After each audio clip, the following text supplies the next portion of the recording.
Welcome to today's video about the Mars opposite Saturn in our heavens, August the 9th. It's very intense. We're going to be talking about what it means for the world and also for your sign. We're going to be talking today to Dan Waits of World Astrology Report. His conversation with me today is about how this may impact the world at large, but I will spend time talking about your sign as well. So that will be the second part of this video. All timestamps will be available for you. Let's let Dan Waits into our room. I am so glad to have Dan here today. He is one of my favorite astrologers. He's got all the woo with all the science. He makes me excited about life, the mystery of being here, and he's just so much fun to listen to on his own channel, World Astrology Report, here on YouTube. Hi, Dan. Welcome. And as you say hi, tell us also what you're up to these days in your practice. Thanks so much, Laurie. That's a very kind intro. I'm delighted to be back again. What am I doing? Well, I'm running my channel, World Astrology Report. I'm writing a bit on Substack, worldastrologyreport.substack.com. And I have a membership site where people can watch exclusive, longer versions of my videos and live streams and all that kind of good stuff.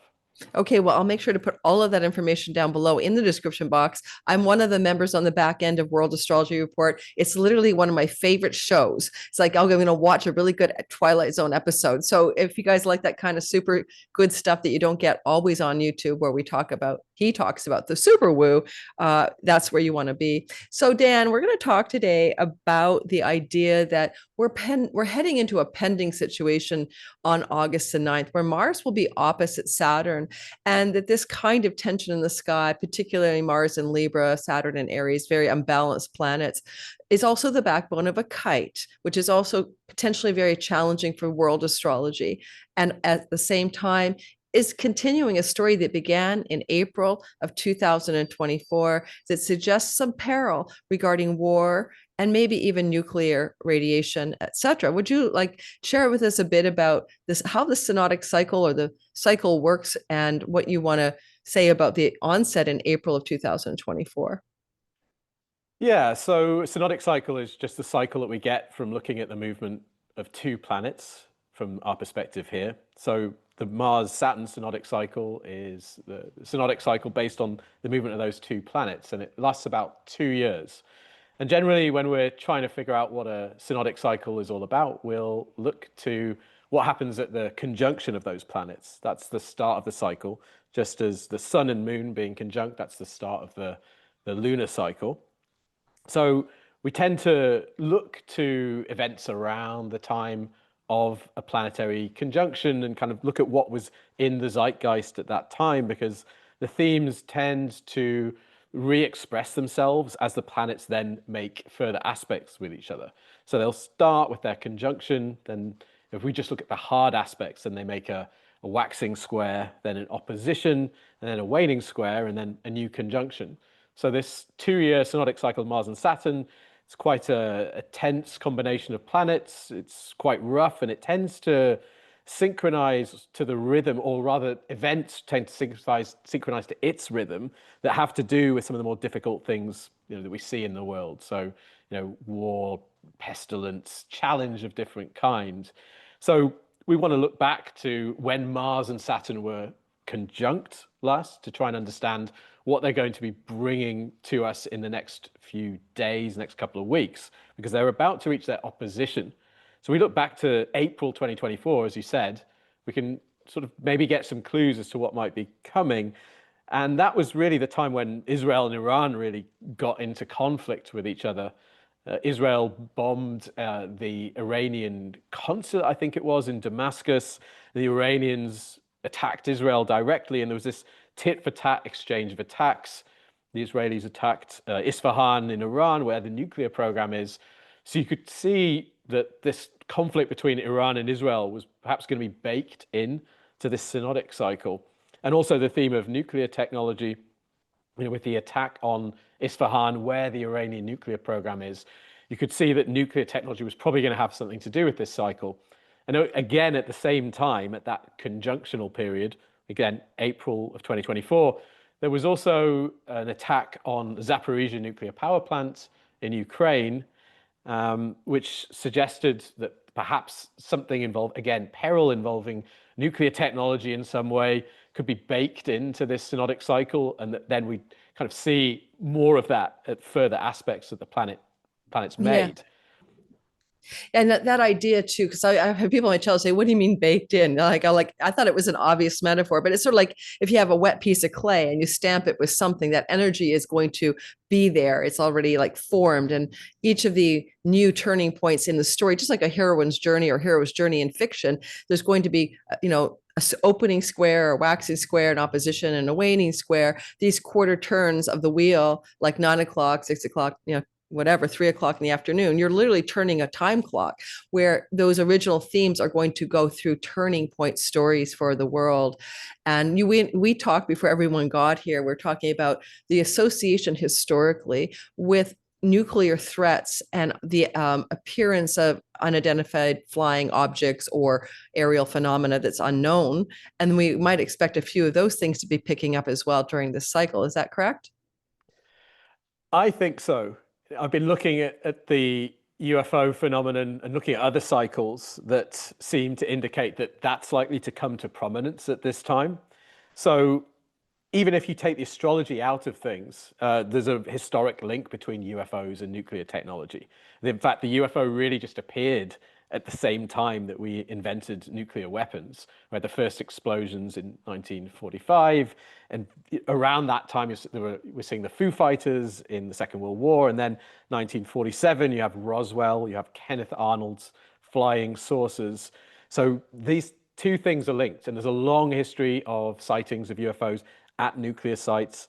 And interestingly, we're actually seeing some stuff coming out about this right now. I was telling you earlier about this really interesting study that a couple of astronomers have done. What they've done has study old pictures from the 50s of the sky. And what they've noticed is that there are thousands and thousands of what they call transients in these old pictures. This is before any satellites were in the sky. But a transient is basically a light that's seen in the sky, and then a few days later, it's not there. So it's not a star, it's something else. And obviously these are astronomers, they know what the planets look like, they know that they're not those. And they've essentially found evidence of thousands of these transients in the sky in the 1950s. But what they've also found that's really interesting is that there is a real correlation between seeing these objects in the sky and nuclear testing, which is fascinating. Yes, I know. And there was some kind of exposure or leak or whistleblowing story in recent times about the realization that apparently non-known objects in the sky, UFOs, correlated with turning off nuclear. What do you call the sites? The silo sites or something? Remember that one? Yeah, there are documented cases of that. UFOs Disabling. appearing at nuclear sites and disabling or messing with the silos for sure. Yeah. Well, I mean, we are our own worst enemy here on Earth, and that's definitely the thing is that we don't know. Is it so much that it reminds me of Star Trek, the Prime Directive? They can't interfere, or is it really that if we screw up our world with nuclear, disaster, it somehow ripples throughout, other either worlds or dimensions in a way, that there may be more at stake than just us. That's always a thought I've had about that story. We think it's, we'll do humanity in, but maybe there's something deeper going on here. So who knows? But yeah, so we had all that stuff going on with Iran. And yes, it was like, oh my God, there actually is like the two kids are in the playground fighting visibly in front of everybody, not subtle, quite obvious. 300 drones by Iran were sent to Israel in April. Like this is real engagement. And so that energy is not like, stealth engagement. It's really happening for the first time where those two are in visible warfare with each other. So then in August of 2024, we ended up with that waxing square between the two of them. And we saw some stuff. Do you want me to read I took notes, or do you want to talk about it? Up to you, Laurie. I'm happy to. Well, I was taking notes for one of Dan's videos, and I was wanting to say, wow, this is intense. Israel assassinated a Hezbollah commander in Beirut at the time, and also admitted to killing Hanaya in Tehran, which is the Hamas leader. And I found it interesting at the time where all of these assassinations were taking place because, you know, the star Algol was very activated with Uranus on it. That's the same star that almost decapitated Donald Trump, right? To lose one's head last summer when Mars Uranus co-joined on his midheaven and squared his ascendant. But also, it's like the idea of taking out a head of state, right? You're not going to war, soldiers on the battlefield clashing with each other. It's not even that. It's not airplanes fighting like in the sky. This is a new kind of warfare. It's to decapitate a head of a leadership of Hezbollah or Hamas, and decapitation is equally, you could call it, you know, unaliving, or, you know, the A word. We're already deep into the video. It's, you don't say that word in the first 15 seconds or you're in trouble with the algorithm. But literally, that's the kind of warfare that has been ongoing and very visible, because the star Algol is about decapitation of the head of the Medusa. So I find that just fascinating in a literal way. Yeah, absolutely. It was really interesting, from at least from an astrological perspective, watching what was happening in August, because as we said earlier, you tend to see the themes being baked in to these cycles at the start. So we have this, you know, Israel-Iran conflict baked in there. And then in August, as you say, you know, we had all these decapitation attacks. And then there was this huge tension based on, you know, how was Iran going to respond? And they actually didn't respond until a little later, but the scene was very similar, because in April it was kind of, there was this real expectancy between, you know, what is each side going to do, and Yes. the feeling was very, very similar back in August. It was almost the same. So Yeah, it had that Bay of Pigs feel a little bit. Like everyone is like biting their nails. You know, what will Iran do in retribution or in vengeance to that moment? And actually, the October missile launches were soft because they warned the United States, you know, enough to cause. Was that the one? That was the one that they warned the United States they were going to send missiles in. So it really was more of a token effort. Like, do you know what I mean? It was, to me, if they really wanted to cause damage, they would have. yes, and we saw that in the most recent bout of conflict as well a few weeks ago. I think the Iranians attacked a US base, and they pretty much warned them in advance that they were going to do it. So obviously there are people who are trying to avoid this exploding, and you know, in Iran they don't necessarily want full-on conflict with Israel, but nevertheless, like the sense, the kind of archetypal theme, kind of expectancy, tension, conflict between these two countries, it came up both at the conjunction and the waxing square, and we're just reaching the opposition now. So you have to wonder if it's going to come up again in a similar way. Yeah, and we even had a fire at that same plant that Russia said Ukraine attacked in August. So again, we get the theme of nuclear plants and danger, even from the Russia, you know, Ukraine angle, making me really, really think about, it's not about a one war story or one situation. It really takes us back to this nuclear peril over and over again. Absolutely. And it seems like that theme in us is somehow running through this cycle, and we may already have seen it coming up again, because with the massive earthquake and tsunami that we've just seen this past day, they Mm-hmm. actually evacuated Fukushima nuclear plant in Japan. And what's more, this is something I haven't been able to completely confirm, but I'm seeing reports saying that this earthquake took place where the Russian nuclear fleet is based. Wow. So Wow. so there could have been damage there. These are nuclear powered submarines. It's difficult to get information about this kind of thing, and some of these things, you know, you see them on Twitter, they're not necessarily true, but that's what we're seeing. So already this theme seems to be expressing itself once again right now, and we We haven't need to even. talk about Josh then. Josh Maitland, you're a remote viewer at least a couple months ago. And can you share? So Dan worked with a remote viewer in a, not a double blind, which you can do, but he had questions for him that the remote viewer would tune into, not knowing what the subject matter, the target was, the task was. And he came up with some themes for August. Would you talk a little bit about that for us?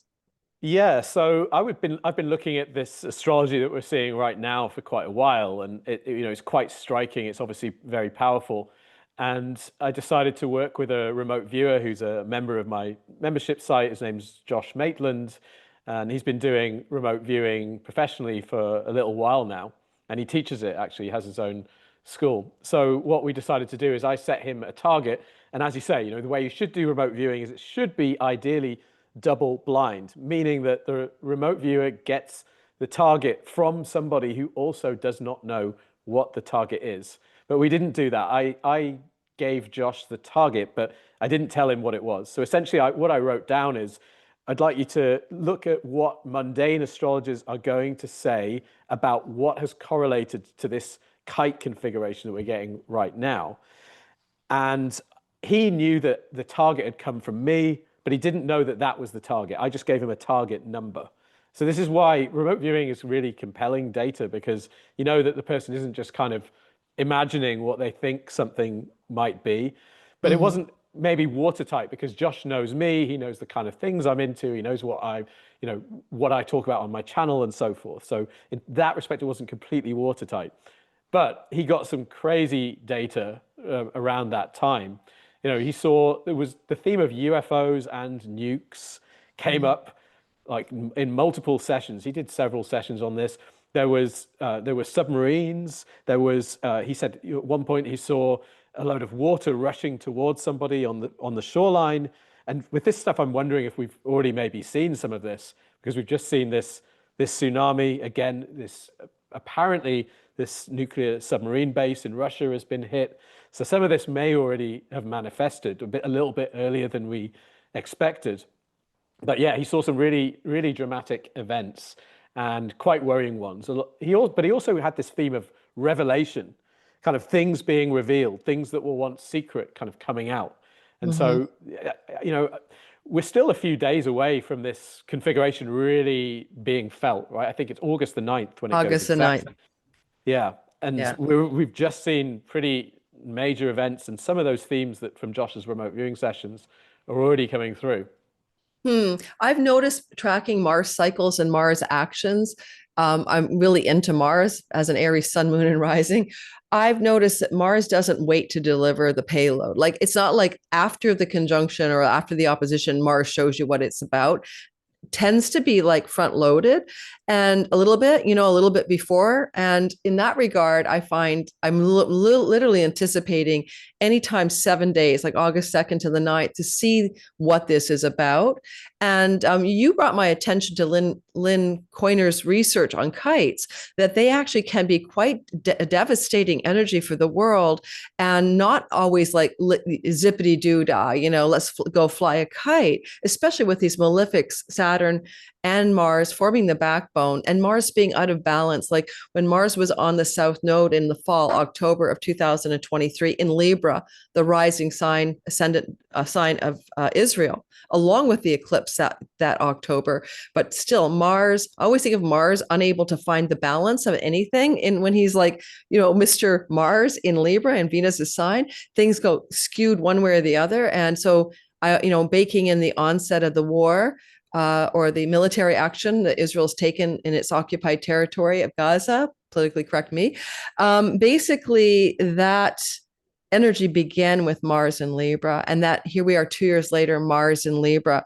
Mars in Libra makes bad choices. Okay. Mars in Libra is not balanced in responding to things either. Think of asymmetrical warfare, disproportionate response are keywords for what Mars can do in Libra.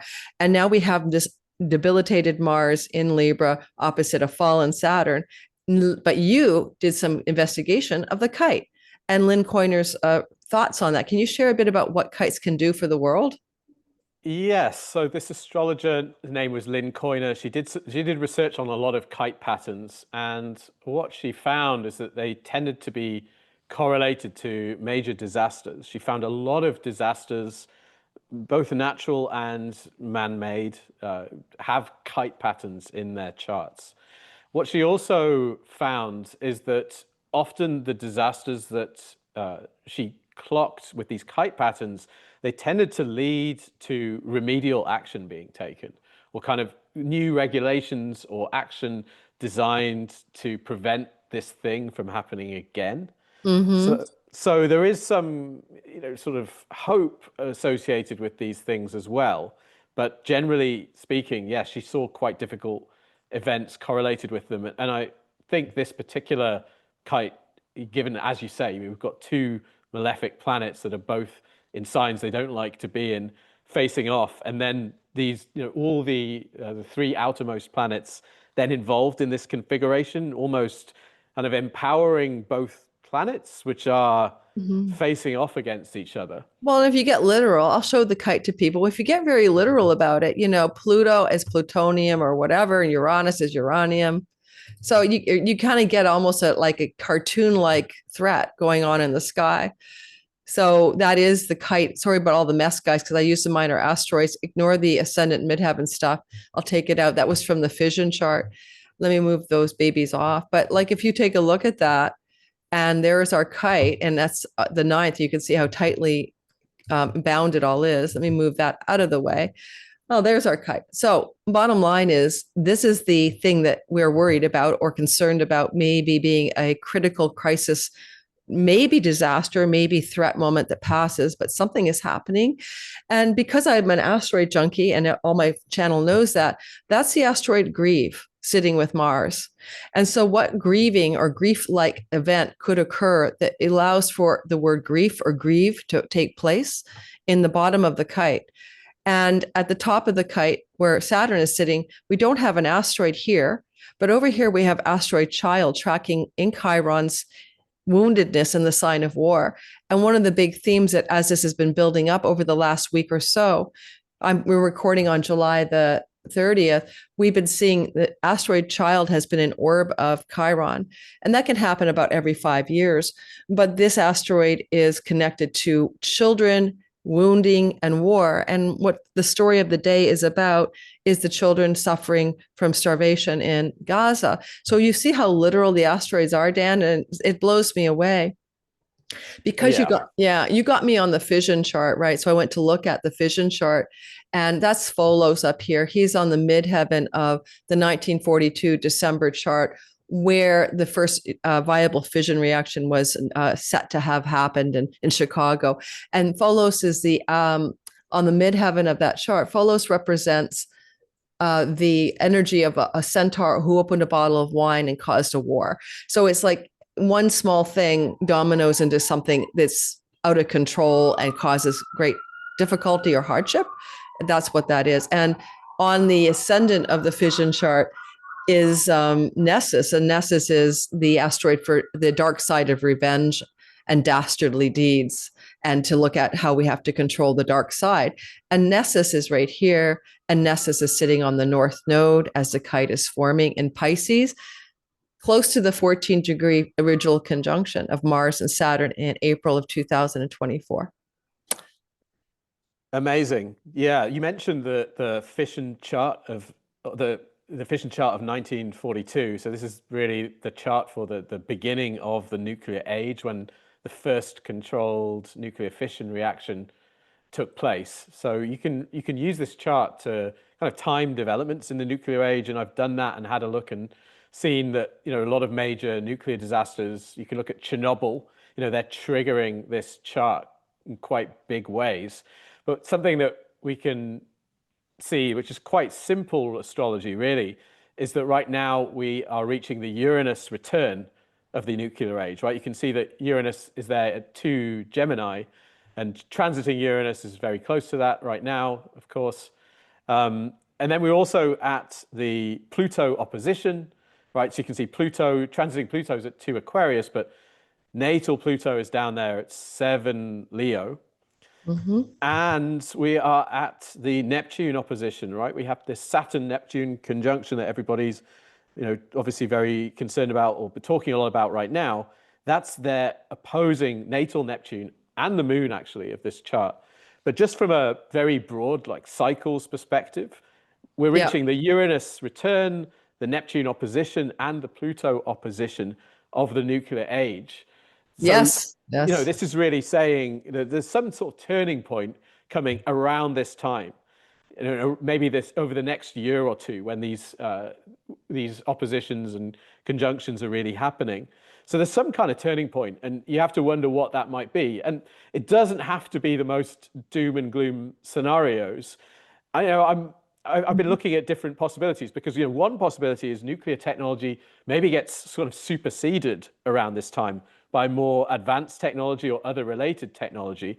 And I actually just saw a story today, quite incredibly, on Reuters, saying that a company called Helion Energy, which is a startup that's actually apparently Sam Altman of OpenAI is involved with, has started construction on a nuclear fusion plant to power Microsoft data centers. Mm. And even though nuclear fusion isn't even really a usable confirmed technology yet, they've started constructing a plant apparently already, and they're supposedly hoping it will be usable by 2028. Now, in future, people might look back on that and say, okay, well, at that turning point of the nuclear age, you saw nuclear fusion technologies starting to come in, and they started to Wow. construct Wow. them. That's a fascinating thought. You're right. Like, I mean, oh my God, it is the Uranus return. And that's your mad scientist inventing things energetic, and who knows, maybe technology transfer from non-human entities even to save our ass. But this Uranus return is evocative for sure of maybe some new technology that takes at least the application of the threat. We're using nuclear radiation. All it takes is a tsunami like Fukushima to put everybody in harm's way with, the release of radiation. And so, yeah, I like that take on it instead of being panicked about it.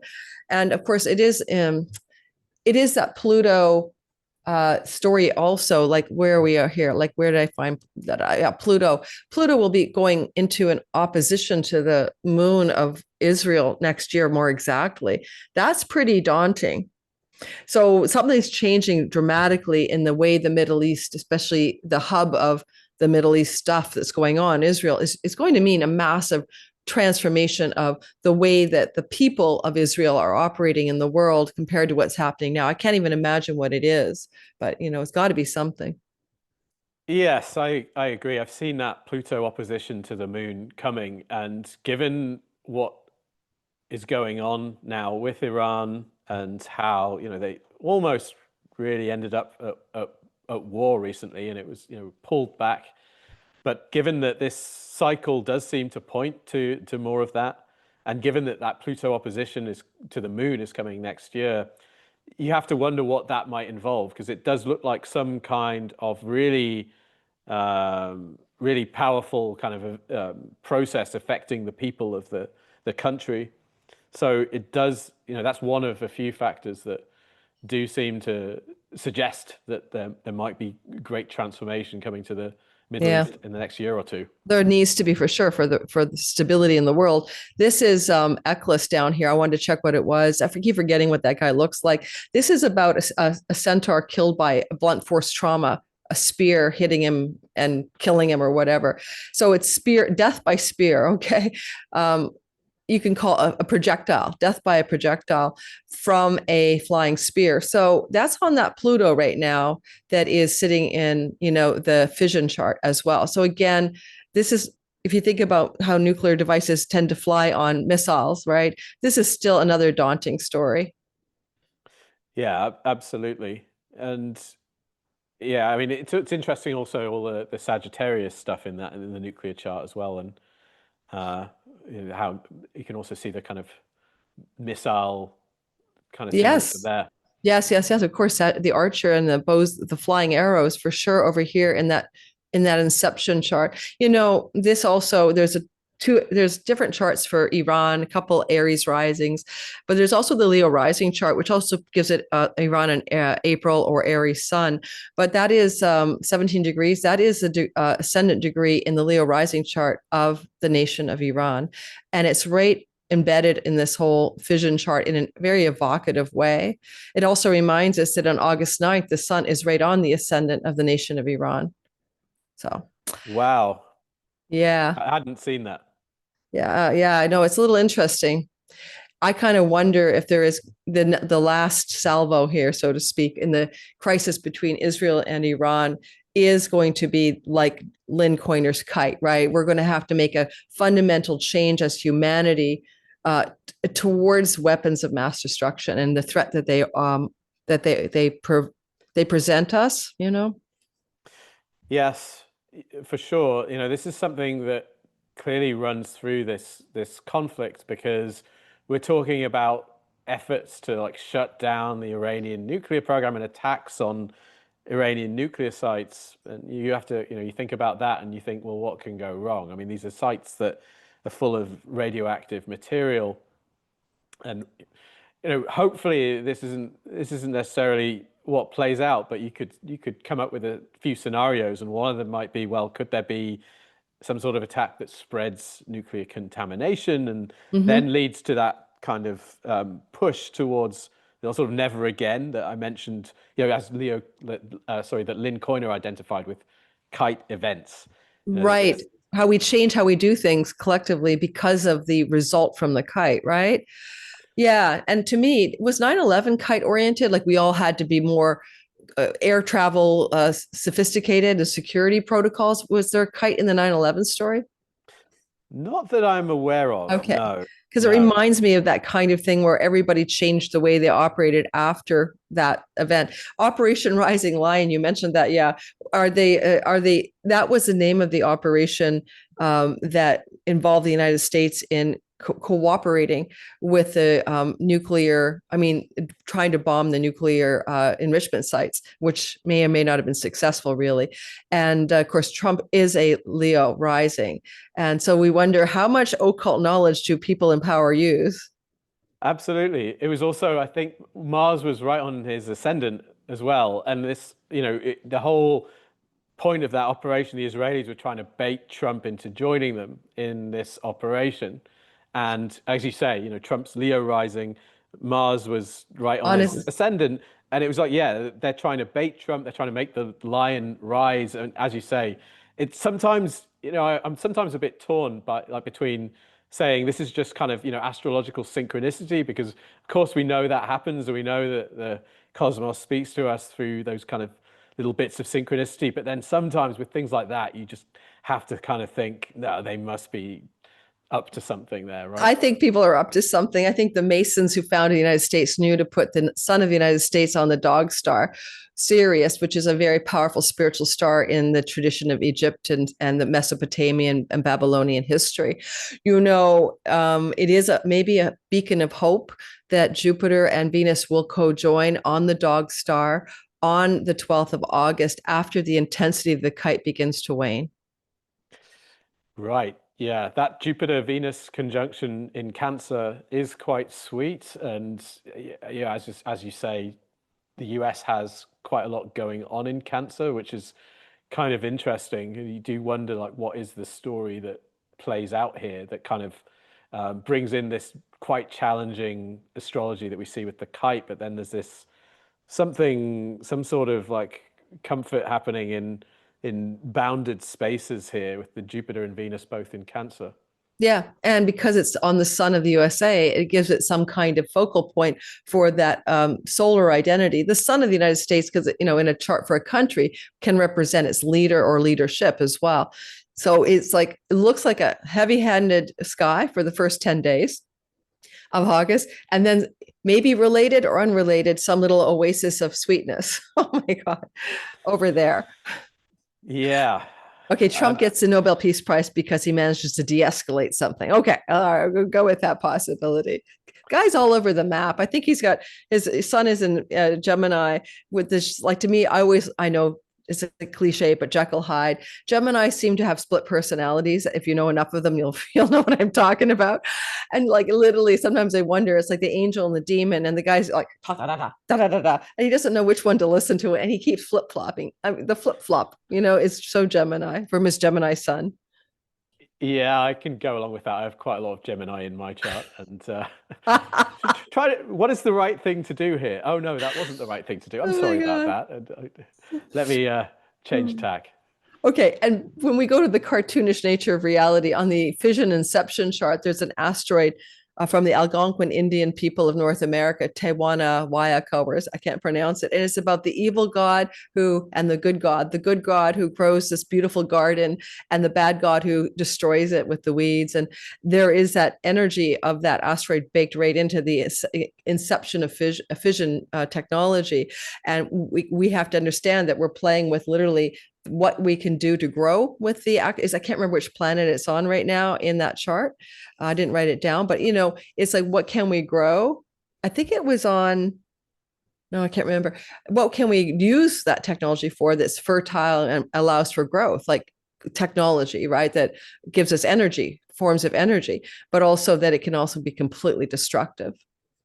Right. That's the yeah, that is really interesting. That's the duality of nuclear technology with the great creative and destructive power, which, both of which we've explored the use of in the Yeah. 20th century and beyond.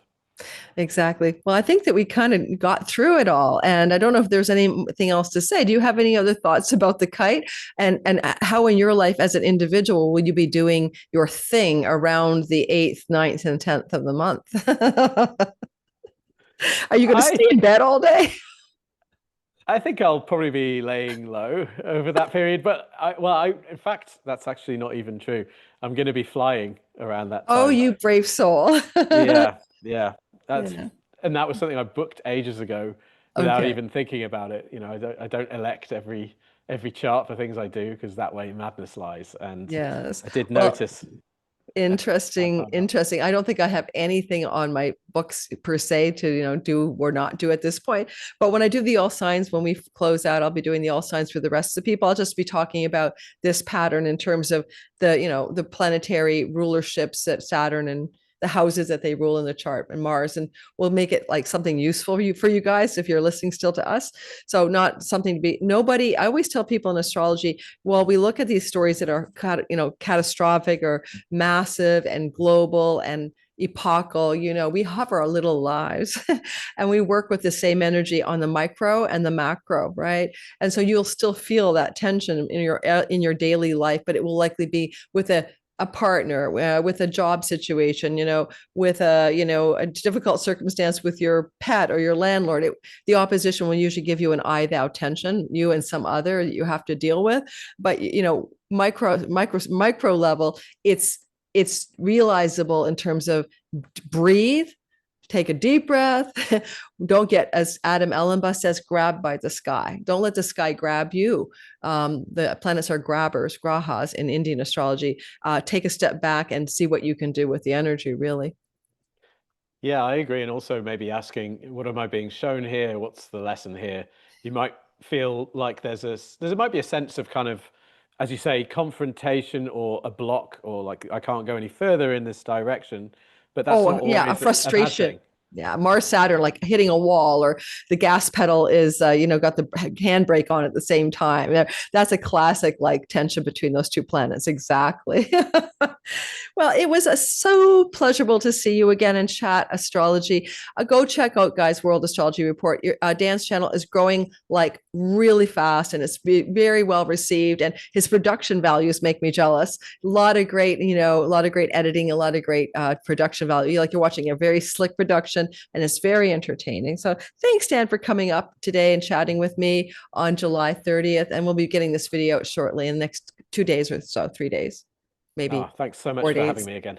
You're so welcome. I'm going to cut our editing off. I'm going to stop and just say goodbye to you privately.